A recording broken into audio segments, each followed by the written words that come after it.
हाँ स्टूडेंट्स, आज हम लोग स्टडी करेंगे class 8 geography chapter 1 resources. First of all मैं आपको एक सजेशन देना चाहूँगा। अगर आप इस वीडियो तक पहुँच गए हैं तो इस वीडियो को पूरा देखिएगा। कहा जाता है कि किसी भी चीज़ को पाने के लिए कुछ खोना पड़ता है, किसी भी चीज़ को पाने के लिए उसकी कीमत को चुकाना पड़ता है। अगर आप इस चैप्टर को भली भांति ढंग से समझना चाहते हैं तो आपको भी कीमत चुकाना पड़ेगा, और वह कीमत रूपी आपका समय है। आपको समय देना पड़ेगा इस वीडियो को देखने के लिए। पूरा पूरा इस वीडियो को देखिए। मैं आपसे कमिटमेंट करता हूँ कि इस चैप्टर का एक एक वर्ड्स आपको समझ में आ जाएगा।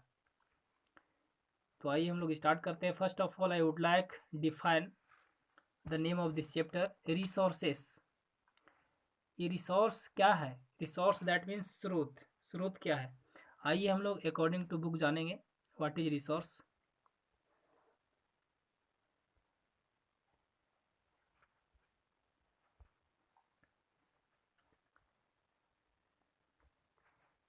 What is a resource? Questions mark. Resource क्या है? स्रोत क्या है? Anything that satisfies human needs is called a resource. वे सारी वस्तुएं जो ह्यूमन नीड्स को सेटिस्फाइज करता है, इज कॉल्ड ए रिसोर्स। उसी को हम लोग रिसोर्स बोलते हैं, उसी को स्रोत बोलते हैं। ह्यूमन नीड्स दैट मीन्स आप और हम क्या है? ह्यूमन है। इस दुनिया में सारे लोग ह्यूमन हैं। इस दुनिया में जितने सारे लोग हैं, मैं सबकी बात छोड़ देता हूँ, मैं आपकी और मेरी बात लेता हूँ। आप सुबह उठते हैं और सुबह से उठते हैं और सोने से पहले तक जिस जिस गुड्स को यूज करते हैं, आप जिस जिस सामान को यूज करते हैं, वो आपके लिए एक प्रकार का रिसोर्स है। कहने का अर्थ ये है कि प्रत्येक व्यक्ति के पास 24 घंटा है। 24 घंटा में वह जो जो क्रियाकलाप करता है, जो जो एक्टिविटी करता है, और उस एक्टिविटी को करने में जो टूल्स इस्तेमाल करता है, जो सारी वस्तुएं, जो सारी चीज़ें रोज़मर्रा की ज़िंदगी में वह उपयोग कर रहा है, उसके लिए वही रिसोर्स है। आइए हम लोग और डीप में समझेंगे। गिफ्ट्स ऑफ नेचर, प्रकृति के कुछ गिफ्ट्स हैं, such as air, water, soil, forests and minerals, as well as human. यहाँ तक कि मानव भी एक प्रकार का रिसोर्स है। हम आपके लिए रिसोर्स हैं, हम आपका एक स्रोत हैं, क्योंकि आप मेरे थ्रू कुछ ना कुछ समझ पा रहे हैं, सीख पा रहे हैं, तो मैं भी आपके लिए एक रिसोर्स हुआ। इसलिए एज वेल एज ह्यूमन को भी यहाँ पर इंक्लूड किया गया है। ह्यूमन क्रिएशंस, और ह्यूमन का जो क्रिएशंस है वो भी एक प्रकार का रिसोर्स है। सच एज बिल्डिंग, बिल्डिंग को क्रिएशंस क्या है? कौन? ह्यूमन। रोड्स, ये भी एक प्रकार का रिसोर्स है, एंड सो ऑन। और इस प्रकार से कई सारी चीज़ें हैं। Are resources because they satisfied various human needs. और ये सारी जो वस्तुएं हैं, ढेर सारे तरीके से सेटिस्फाइज करता है ह्यूमन को, ह्यूमन नीड्स को सेटिस्फाइज करता है, इसलिए ये सारी वस्तुएं रिसोर्सेस कहलाता है। ह्यूमन बींग्स, मानव जाति, अल्सो, मैंने आपको बताया कि हम आपके लिए एक रिसोर्स हैं, तो यहाँ तक कि ह्यूमन बींग्स भी एक प्रकार का रिसोर्स है। To are a resource because they have the ability, क्योंकि प्रत्येक ह्यूमन बींग्स के पास एबिलिटी है। क्या चीज़ का? डेवलप स्किल, स्किल डेवलप करने का, that can help them identify new resources. और ये जो एबिलिटी है स्किल का, ये स्किल एक न्यू रिसोर्सेज को प्रोड्यूस करता है, एंड फाइंड यूजेज, और किसी भी वस्तु का यूजेज को एग्जिस्ट में लाता है। Find new use of existing one, कोई भी वस्तु है उसके नए नए यूज को हम लोग लाते हैं, ह्यूमन बींग्स लाता है। ए things becomes a resource only when its useful properties are recognized। कहने का अर्थ ये है कि कोई भी वस्तु तब जाकर के रिसोर्स बनता है जब उसके उपयोग को हम लोग समझते हैं, पहचान पाते हैं। फॉर एग्जाम्पल, अगर एग्जाम्पल के लिए देखें, कोल हैज़ एग्जिस्टेड ऑन अर्थ। ये जो कोयला है ना, पृथ्वी पर मिलियंस ऑफ ईयर्स, लाखों सालों से पृथ्वी पर कोयला पड़ा था, लेकिन हम लोग नहीं जान रहे थे कि कोयला का क्या यूज है। लेकिन जब हम लोग जाने कि कोयला का क्या यूज है, तो कोयला एक प्रकार का रिसोर्स हो गया। But it become a resource only when man discovered it's fire producing property. कहने का अर्थ ये है कि ये कोयला तब जाकर के रिसोर्स बना जब इसके उपयोगी को, जब इसके यूज को हम लोगों ने ढूंढा, इसका क्या यूज है, फायर प्रोड्यूसिंग प्रॉपर्टी, हम लोग इससे आग जलाते हैं, तब जाकर के ये रिसोर्स बना। कहने करती है कि कोयला लाखों साल पहले पुराना पृथ्वी पर पड़ा हुआ था, लेकिन इसका यूज हम लोग नहीं जानते थे, तो ये रिसोर्स नहीं था। अब हम लोग इसका यूज जान गए हैं, तो ये एक प्रकार का रिसोर्स हो गया है। Coal which is now considered very valuable, कहने करती है कि कोल मॉडर्न युग में अगर कहा जाए आजकल तो कितना वैल्यूएबल है, बहुत वैल्यूएबल है, लेकिन ये तब वैल्यूएबल नहीं था जिसमें इसका यूज हम लोगों को पता नहीं था। ये एक ऑर्डिनरी रोग के जैसा था। कब तक, जब तक हम लोग रिकॉग्नाइज नहीं किए थे, लेकिन जब रिकॉग्नाइज कर लिए हम लोग कि इसका क्या यूज है, तो ये मोस्ट वैल्यूएबल हो गया। So once a thing is recognised as a resource, जब किसी वस्तु को रिकॉग्नाइज किया जाता है, पहचाना जाता है, इट एक्वायर्स सम वैल्यूज, तब उसका वैल्यूज बढ़ जाता है। Next topic, value of a resource. किसी भी रिसोर्स का वैल्यू किस प्रकार लगाया जाता है, different resources are valued for different reasons. जो डिफरेंट रिसोर्सेस है, भिन्न भिन्न प्रकार के जो स्रोत है, उनका भिन्न भिन्न कारण से उनका अलग अलग वैल्यूज है। कुछ वस्तुएं ज़्यादा उपयोगी हैं इसलिए क्योंकि उनका मात्रा कम है, क्वांटिटी कम है और यूजेज बहुत ज़्यादा है, तो उनका ऑलरेडी वैल्यूज बढ़ जाएगा। Some resources can be bought, कुछ रिसोर्सेस को खरीदा जा सकता है और बेचा जा सकता है। And can be used to make things, और वहीं पर कुछ वस्तुओं को अदर वस्तुओं में तब्दील करने के लिए, चेंज करने के लिए भी यूज किया जाता है, और उस तब्दील वस्तु को can be sold and bought and sold, उसे खरीदा और बेचा जा सकता है। Such resources have economic values, और उस प्रकार के रिसोर्सेस का अपना एक इकोनॉमिक वैल्यूज होता है। उनको जितना तब्दील किया ज़्यादा फॉर्मेशन किया जाए उतना वैल्यूएबल हो जाता है। Crops and minerals are example of such resources. Crop और मिनरल्स इसका मेन एग्जांपल है। क्रॉप को आप जितना महंगा से महंगा वस्तु बनाते जाएं, उसका वैल्यू उतना बढ़ते जाएगा।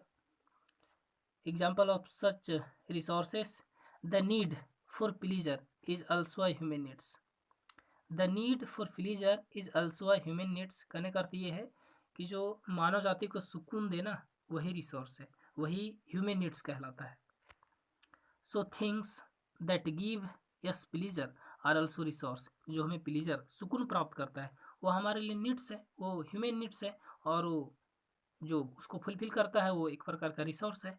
माउंटेन्स आप जानते हैं, पहाड़ पर्वत, desert it is our resource, ये भी एक प्रकार का रिसोर्स है।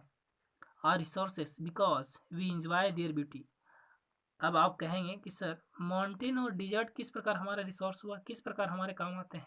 हाँ आते हैं ना। हम माउंटेन्स को देखते हैं, खूबसूरत पर्वत को देखते हैं, पहाड़ को देखते हैं, तो हमें कितना सुकून मिलता है, कितना अच्छा लगता है, हम इंजॉय करते हैं उसके ब्यूटी को, तो एक प्रकार का रिसोर्स हुआ कि नहीं हुआ। सच रिसोर्सेस हैव एस्थेटिक वैल्यूज, और इस प्रकार के रिसोर्सेज को हम लोग एस्थेटिक वैल्यूज कहते हैं। नेक्स्ट टॉपिक हम लोग जानेंगे, टाइप्स ऑफ रिसोर्सेस। रिसोर्सेज के कौन कौन से टाइप हैं।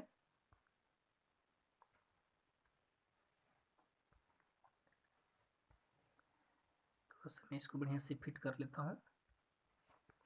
टाइप्स ऑफ रिसोर्सेज, रिसोर्सेज में be classified as natural, human and human made और मैन मेड। कहने का अर्थ ये कि रिसोर्सेज को हम क्लासिफाइड कर सकते हैं कितने तरीके से, कितने टाइप से, एक नेचुरल, दूसरा ह्यूमन, थर्ड ह्यूमन मेड और मैन मेड, ये दोनों सेम है। रिसोर्सेस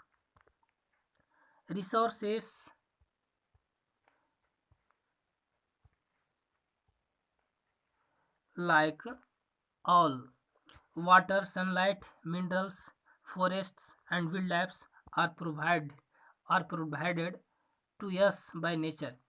कुछ यहाँ पर मैं आपको बताता हूँ। वाटर हो गया, सनलाइट हो गया, मिनरल्स हो गया, फॉरेस्ट हो गया, वाइल्ड लाइफ हो गया, ये सब ऑलरेडी हम लोगों को प्रोवाइडेड किया गया है, किसके द्वारा, नेचर के द्वारा। तो हम कह सकते हैं कि ये नेचुरल रिसोर्सेस हो गया। They are called natural resources, और इस प्रकार के रिसोर्सेस को हम नेचुरल रिसोर्सेस कह सकते हैं।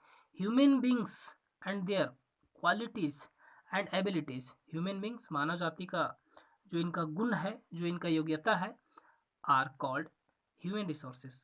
तो इनके गुण को, इनके कहा जाए तो योग्यता को हम कह सकते हैं कि एक प्रकार का ह्यूमन रिसोर्सेस है। Knowledge, skill, wisdom, health etc are human resources. इनका जो नॉलेज है, स्किल है, विजडम है, हेल्थ है, ये भी एक प्रकार का ह्यूमन रिसोर्स है।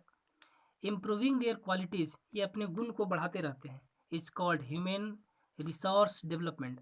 प्रत्येक व्यक्ति अपना गुण को बढ़ाता है, अपना ज्ञान को बढ़ाता है ना, तो उसको हम क्या कहेंगे, ह्यूमन रिसोर्स डेवलपमेंट लग जाएगा इसमें। Next, resources created by human beings. अच्छा, जो रिसोर्स है वो क्रिएटेड किया जाता है, बनाया जाता है, किन के द्वारा, ह्यूमन बींग्स के द्वारा। आर मैन मेड, तो ये कहा जाए तो एक प्रकार का मैन मेड है रिसोर्सेज। इसको हम कह सकते हैं, वह रिसोर्सेज जो मानव के द्वारा बनाया जाता है उसको हम कह सकते हैं man made resources. Man made resources include house. Man made resources में कौन कौन सा इंक्लूड होगा, वस्तुएं, तो आइए हम लोग देखते हैं। House, roads, schools, hospitals, government bodies, machines and so on. इस प्रकार कई ऐसी सारी चीज़ें हैं जो ह्यूमन मैन मेड रिसोर्सेस है। The application of the latest knowledge, latest knowledge जो है हम लोग अपडेट करते रहते हैं ना, किसी भी चीज़ का नया वर्जन लाते हैं। एंड स्किल इन डूइंग और making things is called technology. ये टेक्नोलॉजी कहलाता है, हम लोग नए नए तरीका लाते हैं किसी भी काम को करने का, नया नया न्यू वर्जन लाते हैं, ये टेक्नोलॉजी कहलाता है। It is also a man made resources, और इस प्रकार से यह भी एक प्रकार का मैन मेड रिसोर्सेज कहलाएगा। अभी हम लोगों ने यहाँ पर सीखा natural resources, types of resources में एक नेचुरल रिसोर्सेस, दूसरा ह्यूमन रिसोर्सेस, और तीसरा ह्यूमन मेड और मैन मेड, ये सेम चीज़ें, 3 रिसोर्सेज के बारे में सीखा। और मैंने जाना कि हम लोगों ने अभी ये जाना कि नेचुरल में कौन कौन होता है, ह्यूमन में कौन कौन होता है, और मैन मेड में कौन कौन सा होता है।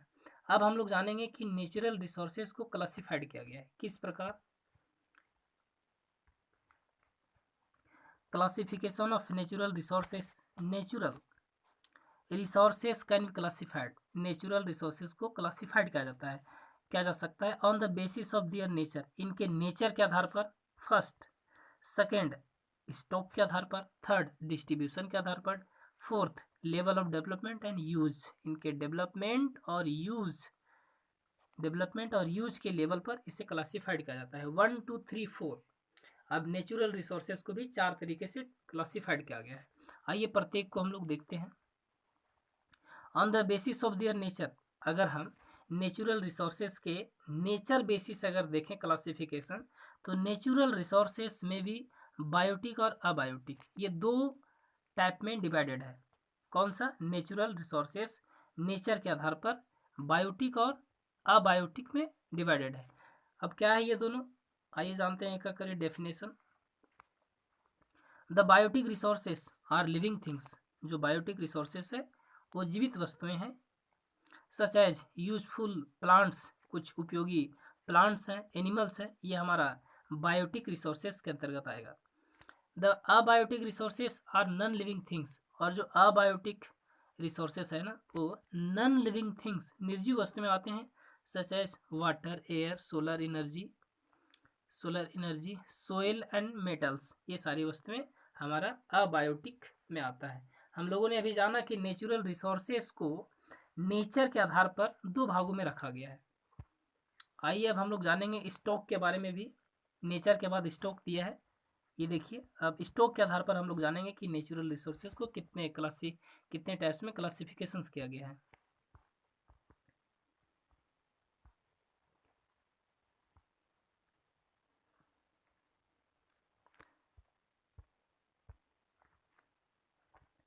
ध्यान देंगे आप यहाँ पर, depending on their stock, stock पर भी डिपेंड करता है। नेचुरल रिसोर्सेस में भी रीन्यूएबल और नॉन रीन्यूएबल, कहने का अर्थ ये है कि अगर स्टॉक के दृष्टि से देखा जाए तो नेचुरल रिसोर्सेस को 2 टाइप्स में डिवाइड किया जा सकता है, एक रीन्यूएबल और एक नॉन रीन्यूएबल। अभी हम लोग एक एक करके देखेंगे कि रीन्यूएबल क्या है और नॉन रीन्यूएबल क्या है। अभी हम लोग फर्स्ट ऑफ ऑल जानेंगे renewable. Renewable resources are those which are present in unlimited. Renewable कहने का अर्थ ये है कि जो अनलिमिटेड के रूप में प्रेजेंट हो, क्वांटिटीज और are constantly being generated by natural process, और वह रीजेनरेट होता हो।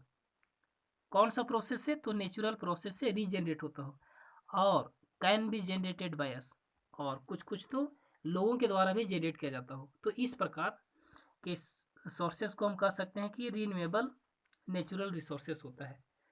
यहाँ से आप देख पा रहे होंगे ये कीवर्ड्स है, मैं थोड़ा सा आपको डिफाइन करना चाहूँगा।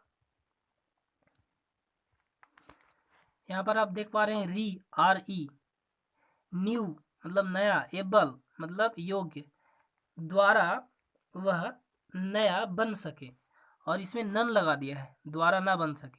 ठीक है, मतलब एक ऐसा रिसोर्सेस जो द्वारा वह बन सकता है, बनाया जा सकता है कुछ समय देकर, कुछ समय स्पेंड करके, लेकिन एक ऐसा रिसोर्सेज जो द्वारा नहीं बनाया जा सकता है, जो बहुत मुश्किल है बनाना, वह नॉन रिन्यूएबल है। तो एक एक करके हम लोग जानेंगे according to book. First of all, इसके बाद देखेंगे हम लोग रिसोर्सेस लाइक सनलाइट। यहाँ पर आप देखेंगे कि रिन्यूएबल नेचुरल रिसोर्सेस कौन कौन से हैं। सनलाइट है रिन्यूएबल में, विंड है, एयर है, etc आर एनएक्स हॉस्टिबल, ये एनएक्स हॉस्टिबल है। They are present in such vast amounts, ये वास्ट अमाउंट्स में प्रेजेंट है, that human consumptions for various purpose, और इसका उपयोग हम लोग वेरियस पर्पस, ढेर सारे उद्देश्य से करते हैं। डज नॉट इफेक्ट, लेकिन ये पूरे अमाउंट्स को, जितना इनका अमाउंट्स है, जितना इनका अमाउंट्स है, क्वांटिटीज का, उनको इफेक्ट हम लोग नहीं कर पाते हैं। Their total quantities much, our activities can however make this resources unusable. कभी कभी हम लोग इतना, हमारा जो एक्टिविटी है, इस रिसोर्सेस को अनयूजेबल कर देते हैं।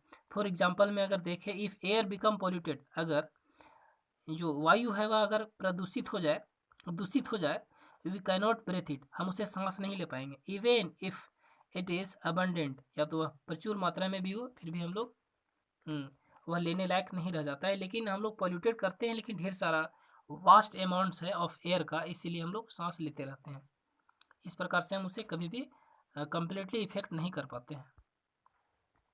Many natural resources are cycled, कुछ ऐसे रिसोर्सेज हैं जिनका साइकल्ड किया जाता है with the environment, within environment by natural process, और वो भी नेचुरल प्रोसेस से इस नेचुरल रिसोर्सेज को साइकल्ड किया जाता है, बार बार उसे लाया जा सकता है उपयोग में, और वह जनरेट होते रहता है। एंड दिस कीप्स, और इस प्रकार से यह, इस प्रकार से कहें तो देयर क्वांटिटीज मोर और लेस, इनका कम ज़्यादा क्वांटिटी होते रहता है लगातार, constantly. Such resources when consumed are replenished, कहने का अर्थ ये है कि कुछ रिसोर्सेज, ये जो रीन्यूएबल रिसोर्सेज है, हम लोग कभी ज़्यादा उपयोग कर लेते हैं तो ये तुरंत रिप्लेनिश्ड हो जाता है, दोबारा भर जाता है ओवर टाइम, टाइम के साथ में। Some natural cycle like the water cycle, जैसे में पानी है, कुआं के पानी सूख जाता है, सूख जाता है, तो आप देखते हैं वहाँ पर कि कुछ देर में, कुछ घंटों में दोबारा आ जाता है, हम कह सकते हैं कि रिप्लेनिश्ड हुआ। Cycle and the oxygen cycle, cycle take place quick rapidly, यह तेजी से भर आता है, फिर से भर आता है। वाइल सम, लेकिन कुछ वस्तुएं लाइक द रोक साइकिल आर वेरी स्लो, कुछ ऐसे रिसोर्सेस है जो जल्द में, कम समय में साइकिल नहीं हो पाते हैं। जैसे में आप देख पा रहे होंगे, रोक साइकिल आर वेरी स्लो, ये बहुत स्लो इसका साइकिल होता है। Hence all resources do not get replaced at the same pace, same गति से समय के साथ में सभी रिसोर्सेज को रिप्लेनिश नहीं किया जा सकता है। Some natural resources can also be generated by us, कुछ रिसोर्सेज हम लोगों के द्वारा जनरेट किया जाता है। For example we can produce forest, हम लोग फॉरेस्ट को प्रोड्यूस कर सकते हैं बाय प्लांटिंग ट्रीज, पेड़ लगा करके। But even such resources will ultimately B exhausted, लेकिन कुछ वस्तुएं, कुछ रिसोर्स ऐसे हैं जो एक्सहॉस्टेड हो जाता है, उसका क्षय हो जाता है। If they are consumed faster, अगर उसे ज़्यादा यूज किया जाए तो वह ख़त्म हो जाएगा। इफ़ दे आर कंज्यूम्ड, अगर उसे कंज्यूम्ड किया जाए, उपयोग में लाया जाए, फास्टर तेजी से, किसके अपेक्षा, दे कैन बी रीजनरेटेड, जितना जल्दी वो जनरेट नहीं होता है जिस गति से, उससे ज़्यादा गति से अगर हम लोग उसका कंज्यूम्ड करें वस्तुएं का, तो क्या हो जाएगा, एक्सहॉस्टेड हो जाएगा, क्षय हो जाएगा, खत्म हो जाएगा। नेक्स्ट, अब हम लोग जानेंगे नॉन रिन्यूएबल। अभी हम लोग जाने रिन्यूएबल, अब हम लोग जानेंगे non renewable.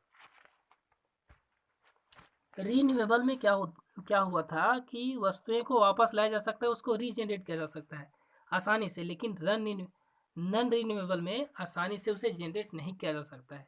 According to book अभी हम लोग जानेंगे resources are those that were produced in the past. वैसे रिसोर्स जो पास्ट में, भूतकाल में, बीते हुए समय में प्रोड्यूस्ड हुआ हो बाय नेचुरल प्रोसेस, और वह भी नेचुरल प्रोसेस से, हमारे और आपके द्वारा नहीं, दैट ऑकर्ड बाय चांस, और वह भी बाय चांस हुआ होगा, and many not occur again, और वह द्वारा ऐसा नहीं हो सकता है। दीज रिसोर्सेस आर लिमिटेड, तो उस प्रकार के जो रिसोर्सेस हैं वो लिमिटेड होता है, लिमिटेड इनका सप्लाई भी होता है, और कैनॉट बी जनरेटेड बाय अस, और वह हमारे और आपके द्वारा जनरेट भी नहीं किया जा सकता है। Once they have been consumed, अगर हम लोग किसी वैसे वस्तुओं को, वैसे रिसोर्सेज को एक बार कंज्यूम्ड कर लें तो उसे मेटल ओर्स, जैसे में खनिज एस्क अब जानते हैं, एंड फॉसिल फ्यूल, जीवाश्म ईंधन, for example are non renewable resources. ये जो मेटल ओर्स है और फॉसिल फ्यूल है, ये नॉन रिन्यूएबल रिसोर्सेज का एग्जांपल्स है, क्योंकि इसे हम आसानी से दोबारा नहीं ला सकते। लाखों साल पहले जो लोग, जो जीव किसी दुर्घटना की वजह से पृथ्वी के अंदर दब गए, और उनके दबने की वजह से कोल का निर्माण हुआ लाखों साल पहले, और फ्यूल का, फॉसिल फ्यूल का निर्माण हुआ, तो ये काम बार बार नहीं हो सकता है, ये लाखों साल बाद होता है और किसी दुर्घटनावश होता है। इस प्रकार के रिसोर्सेज को हम कह सकते हैं कि ये नॉन रिन्यूएबल है, इसको हम लोग आसानी से नहीं ला सकते हैं, और इसका यूज भी हम लोगों को ढंग से और सोच समझ के करना चाहिए, नहीं तो एक बार ख़त्म हो गया ना तो दोबारा ला पाना फिर मुश्किल हो जाएगा। जैसे में हम लोग जो यूज करते हैं मेटल सोर्स, जो धातु है इसके यूज करते हैं, फॉसिल फ्यूल, जीवाश्म ईंधन यूज करते हैं, ये ख़त्म होने वाली चीज़ें हैं, और जब एक बार ख़त्म हो जाए तो फिर बहुत मुश्किल हो जाएगा। इस प्रकार के रिसोर्सेज को हम कह सकते हैं कि नॉन रिन्यूएबल रिसोर्सेज है। नेक्स्ट, सम रिसोर्सेज लाइक आयरन, गोल्ड, कुछ ऐसा रिसोर्स है जैसे में आयरन है, गोल्ड है, वुड है, ईटीसी, कैन बी रिक्लेम्ड, इसको हम लोग दोबारा यूज में ला सकते हैं फ्रॉम डिस्कार्डेड थिंग्स। अगर किसी वस्तु में लगा हो ये चीज़, ये धातु में आयरन, गोल्ड, वुड, और अगर एक बार वह डिस्कार्डेड हो गया तो उसको दोबारा हम लोग यूज कर सकते हैं। Things and used again and again, इसको बार बार यूज किया जा सकता है। This is known as recycling, इसको हम लोग रिसाइकल बोलते हैं। चलिए मैं आपको रिसाइकलिंग थोड़ा सा बता ही देता हूँ। रिसाइकलिंग करने का अर्थ ये है कि एक ऐसा आयरन, एक ऐसा लोहा जो किसी मशीन वगैरह में लगा हो, अब वह थोड़ा टूट गया हो, तो क्या लगता है टूटा हुआ भाग को हम लोग फिर से दोबारा यूज कर सकते हैं कि नहीं? बिल्कुल कर सकते हैं। उसको हम लोग पिघला करके दोबारा किसी और चीज़ में तब्दील कर सकते हैं, चेंज कर सकते हैं और यूज कर सकते हैं। तो इस प्रकार के रिसोर्सेस को जाना जाता है रिसाइकलिंग के नाम से। All resources cannot be recycled, लेकिन सभी वस्तुएं को रिसाइकल नहीं किया जा सकता है। फॉर एग्जांपल फॉसिल फ्यूल, अच्छा हाँ ध्यान रखना, जीवाश्म ईंधन एक ही बार यूज होगा। जो पेट्रोल डीजल है एक बार यूज कर लिए तो धुआं बन के उड़ जाता है, ख़त्म हो जाता है, मतलब दोबारा इसको यूज नहीं कर सकते हैं, तो वह रिसाइकलिंग नहीं हुआ। Once consumed cannot be reclaimed, अगर एक बार उसको कंज्यूम्ड कर लिया जाए फॉसिल फ्यूल को तो दोबारा हम रिक्लेम्ड उसे नहीं कर सकते हैं। Next topic, resources are not evenly distributed. अभी मैं थोड़ा सा आपको बताता हूँ। हम लोग अभी जाने नेचुरल रिसोर्सेस को। फर्स्ट ऑफ ऑल हम लोग जाने थे नेचर के आधार पर, और दूसरा में हम लोग जाने थे स्टॉक के आधार पर डिस्ट्रीब्यूशन। अब हम लोग जानेंगे डिस्ट्रीब्यूशन के आधार पर जानेंगे इनका टाइप। तो आइए हम लोग स्टार्ट करते हैं। Resources are not evenly distributed, resource को ना डिस्ट्रीब्यूट नहीं किया जा सकता है। Resources like sunlight and air which are found everywhere, ध्यान रखिएगा, वे सारे रिसोर्सेस जैसे में सनलाइट हो गया, एयर हो गया, ये सब सभी जगह पाया जाता है। इसको हम लोग बोलते हैं एबिक्वेटियस रिसोर्सेस। रिसोर्सेस लाइक मेटल, जैसे में हो गया मेटल ओर्स हो गया, और फर्टाइल सोइल हो गया, उपजाऊ मिट्टी, which are not found everywhere. लेकिन ये सब चीज़ें जो है, मेटल है, फर्टाइल सोइल है, ये सब चीज़ों को हम डिस्ट्रीब्यूट नहीं कर सकते, ये कहीं कहीं पाए जाते हैं। बाकी सनलाइट तो आपको हर जगह मिल जाएगा, सनलाइट, एयर, वाटर, ये सब जगह मिल जाएगा। लेकिन मेटल ओर्स और फर्टाइल सोइल और ये सब जो चीज़ें हैं सभी जगह नहीं मिल पाता है। तो इस प्रकार के रिसोर्सेज को हम बोलते हैं लोकलाइज्ड। ध्यान रखिएगा आप, मोस्ट इंपॉर्टेंट टॉपिक यहाँ पर चल रहा है कि डिस्ट्रीब्यूशंस के आधार पर दो तरह से नेचुरल रिसोर्सेज को डिवाइडेड किया जा सकता है। एक वे वस्तुएं, एक वे रिसोर्सेज जो सभी जगह पाए जाते हैं उसको बोलते हैं एबिक्यूटेस रिसोर्सेज, और सेकेंड जो सभी जगह नहीं पाए जाते हैं, जैसे में मेटल ओर्स हो गया, फर्टाइल सोइल हो गया, ये सभी जगह नहीं पाए जाते हैं, इसलिए इसको हम लोग बोलते हैं लोकलाइज्ड रिसोर्सेज। ध्यान रखिएगा, ये डिस्ट्रीब्यूशंस के आधार पर है।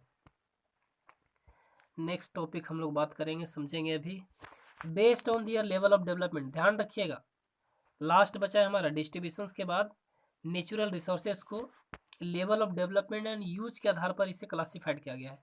अब लास्ट यही बचा है, इसको भी हम लोग देखेंगे नेचुरल रिसोर्सेज में।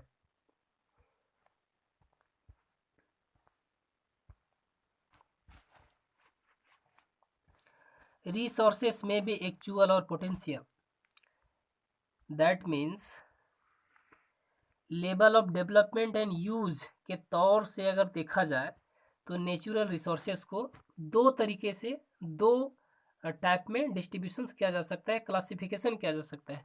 और कौन कौन से टाइप है? पहला है एक्चुअल और दूसरा पोटेंशियल। अब हम लोग जानेंगे कि आखिर एक्चुअल नेचुरल रिसोर्सेज क्या है और पोटेंशियल नेचुरल रिसोर्सेज क्या है। फर्स्ट ऑफ ऑल हम लोग अभी जानेंगे actual. An actual resources is that whose existence has been proved and whose location, quality, quantity have been determined। Way resources जो प्रूव्ड हो चुका है, जो इस्तेमाल में हो रहा है, जो इस्तेमाल किया जा रहा है, उसका लोकेशन पता है, उसका क्वालिटी पता है, उसका क्वांटिटी पता है हमें, और जो जिसे डिटरमाइंड किया जा चुका है। जैसे में अगर हम कोल को ले तो इनके बारे में पूरा हम लोगों को पता है, इसका यूज भी हम लोग कर रहे हैं, इसका यूज कर रहे हैं। तो इस प्रकार के रिसोर्सेज को हम कह सकते हैं कि ये एक प्रकार का एक्चुअल रिसोर्सेस है।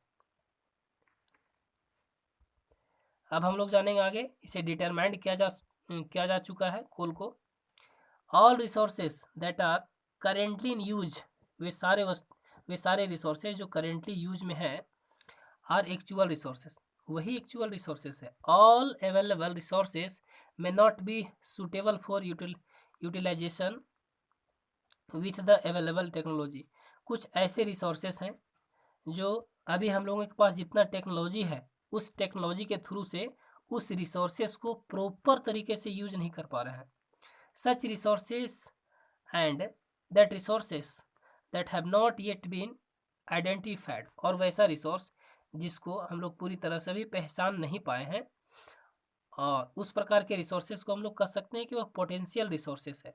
अभी हम लोग आगे बात करने वाले हैं कि आखिर पोटेंशियल रिसोर्सेज के अंतर्गत कौन आता है।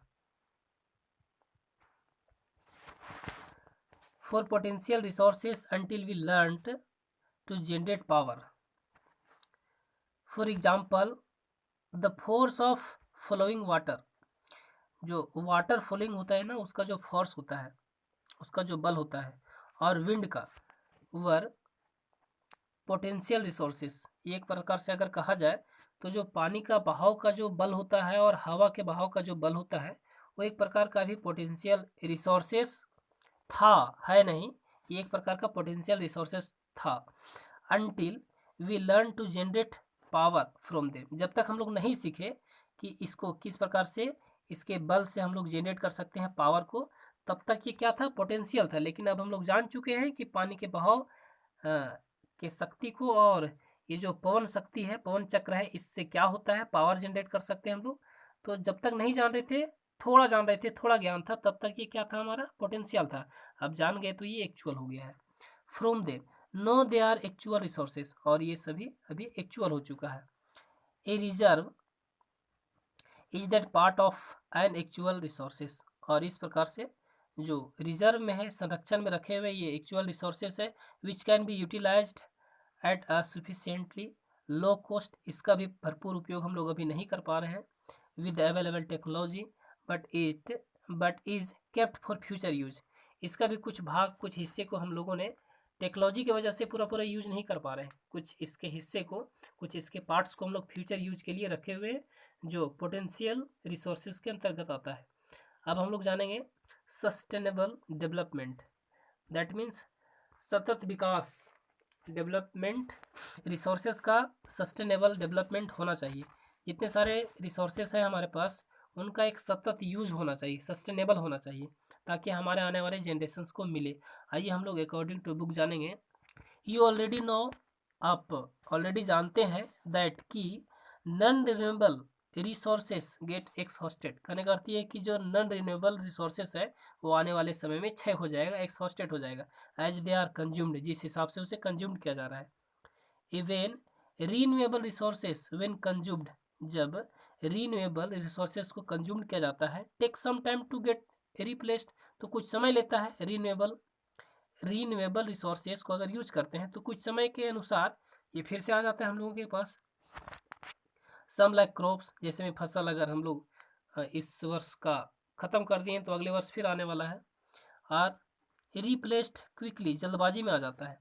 Some like soil nutrients and water में टेक सेवरल ईयर्स, लेकिन यहीं पर कुछ ऐसे न्यूट्रिएंट्स हैं, सॉइल का न्यूट्रिएंट्स हैं और वाटर है जो कुछ साल लेता है रिस्टोर्स होने के लिए।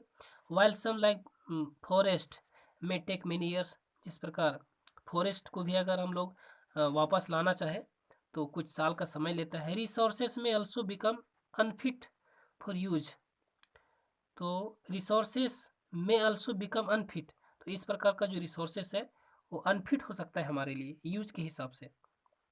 Our activities if you do not preserve, अगर हम लोग इसका संरक्षण नहीं किए ढंग से तो ये आने वाले समय में ख़त्म हो जाएगा, एक्सॉस्टेड हो जाएगा। Qualities of our resources and protect our resources, अगर हम अपने रिसोर्सेज की क्वालिटी को बचा कर नहीं रखें, प्रोटेक्ट आवर रिसोर्सेज, अपने रिसोर्सेज का संरक्षण नहीं किए, फ्रॉम डिप्लेशन, इसका खत्म होने से, अ टाइम में सून कम, एक समय ऐसा आएगा, when usable resources will be completely exhausted, कि जो यूजेबल रिसोर्सेज वो कम्प्लीटली ख़त्म हो चुका है।